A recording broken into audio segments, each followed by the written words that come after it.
काशी से काबा की उड़ान को लेकर आवाज एक बार फिर मुखर हुई है।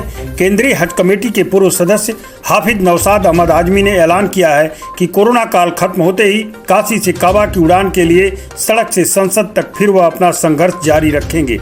हालांकि कोरोना काल के चलते इस बार भारतीय हज यात्री यात्रा नहीं कर पाए।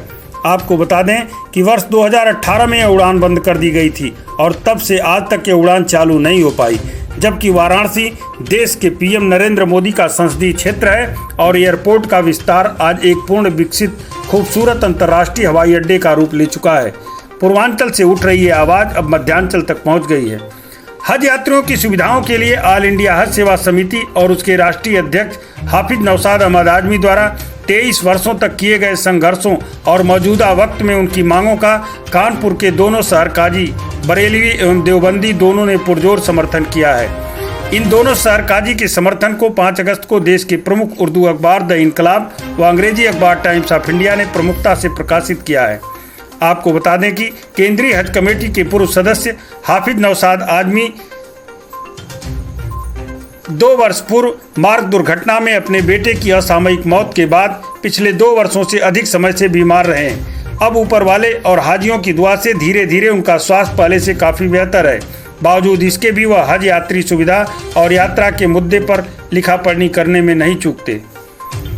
अब सबसे पहले आपको यह जानना जरूरी है कि हाफिज नौशाद आजमी कौन है और कितने दिनों से अपना यह संघर्ष राजनीतिक और गैर राजनीतिक संगठन के जरिए जारी रखे हैं। आपको बता दें, हाफिज नौशाद आजमी वर्ष 1984 में सियासत की शुरुआत की। समाजवादी पार्टी की स्थापना काल के दौरान मुलायम सिंह यादव और आजम खां से मिले और उसी दौर में मुबारकपुर विधानसभा का अध्यक्ष बनाया गया। बाद में अल्पसंख्यक प्रकोष्ठ का मंडल अध्यक्ष बनाया गया। उसी दौरान उन्होंने आजमगढ़ के जजी मैदान में एक बड़ा अल्पसंख्यक सम्मेलन संपन्न हुआ और फिर सियासत में समाजवादी पार्टी में बड़े नेताओं की निगाह में आ गए। 1998 में उन्हें राज्य हज कमेटी का सदस्य बनाया गया। इसी दौरान उन्होंने हाजियों के खाने को ठेके को लेकर अपने ही मंत्री के खिलाफ आवाज उठा दी। समाजवादी पार्टी के बैनर तले सियासत में अपनी मजबूत दावेदारी पेश करते हुए वह 1993 में सपा बसपा गठबंधन के दौरान मुबारकपुर विधानसभा से टिकट के प्रबल दावेदार थे। हालांकि सियासत के दांवपेच में उनको टिकट नहीं मिल पाया, फिर भी वह समाजवादी पार्टी के लिए लंबे समय तक संघर्ष किए। इसी दौर में उन्होंने हज यात्रियों की कठिनाई को देखा और उनके मन में विचार आया कि क्यों ना इन हज यात्रियों के लिए कुछ कार्य किया जाए। अपनी इसी सोच के तहत उन्होंने एक गैर राजनीतिक संगठन ऑल इंडिया हज सेवा समिति की स्थापना की और स्थापना के बाद उन्होंने हज यात्रियों के बीच जाकर उनका सहयोग और समर्थन जुटाया। इसके लिए उन्होंने सपा, भाजपा, कांग्रेस, बसपा और तमाम राजनीतिक संगठनों के दरवाजे पर दस्तक दी। उनकी तमाम मांगों का ज़्यादातर सांसदों और विधायकों ने अपना जुबानी ही नहीं बल्कि अपने पत्र के जरिए लोकसभा और विधानसभा में अपना समर्थन दिया। नतीजन उन्हें इस लड़ाई में लंबे संघर्ष के बाद तमाम सफलताएं मिली। लखनऊ से जेद्दा, काशी से काबा की सीधी उड़ान उन्हीं संघर्षों का नतीजा रहा। इसके अलावा हज हाउस को लेकर भी संघर्ष करते रहे और उसमें भी उन्हें सफलता मिली।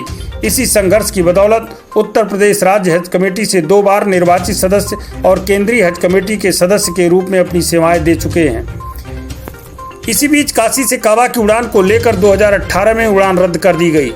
उसका जिक्र करते हुए हाफिज नौशाद ने कहा कि हमने बहुत संघर्षों के बाद 2007 में वाराणसी से हज की शुरुआत की थी, जिसमें 6 मई 2006 को मोहम्मदाबाद गोहना में प्रांत का एक ऐतिहासिक हज सम्मेलन आयोजित किया गया, जिसमें 25,000 से अधिक हज प्रतिनिधियों ने हिस्सा लिया। उसके बाद प्रफुल्ल पटेल से उनकी मुलाकात हुई और वादा किया कि पूर्वांचल के हज यात्री 2007 में वाराणसी से काबा की उड़ान भरेंगे। 18 अगस्त 2006 को लोकसभा में तत्कालीन सांसद रामजी लाल सुमन ने लोकसभा में मांग की कि पूर्वी उत्तर प्रदेश के यात्रियों को बनारस से यात्रा करने की अनुमति दी जाए। इकबाल सरावगी और हाफिज नौशाद आजमी 9 मार्च 2007 को तत्कालीन प्रधानमंत्री डॉक्टर मनमोहन सिंह से उनके संसद कार्यालय में मुलाकात की और वाराणसी से हज यात्रियों की उड़ान की मांग की और प्रधानमंत्री ने आश्वासन दिया कि 2007 से उत्तर प्रदेश के वाराणसी से हज यात्री यात्रा करेंगे। 2007 से पहले वाराणसी हवाई अड्डा एक छोटा सा हवाई अड्डा था।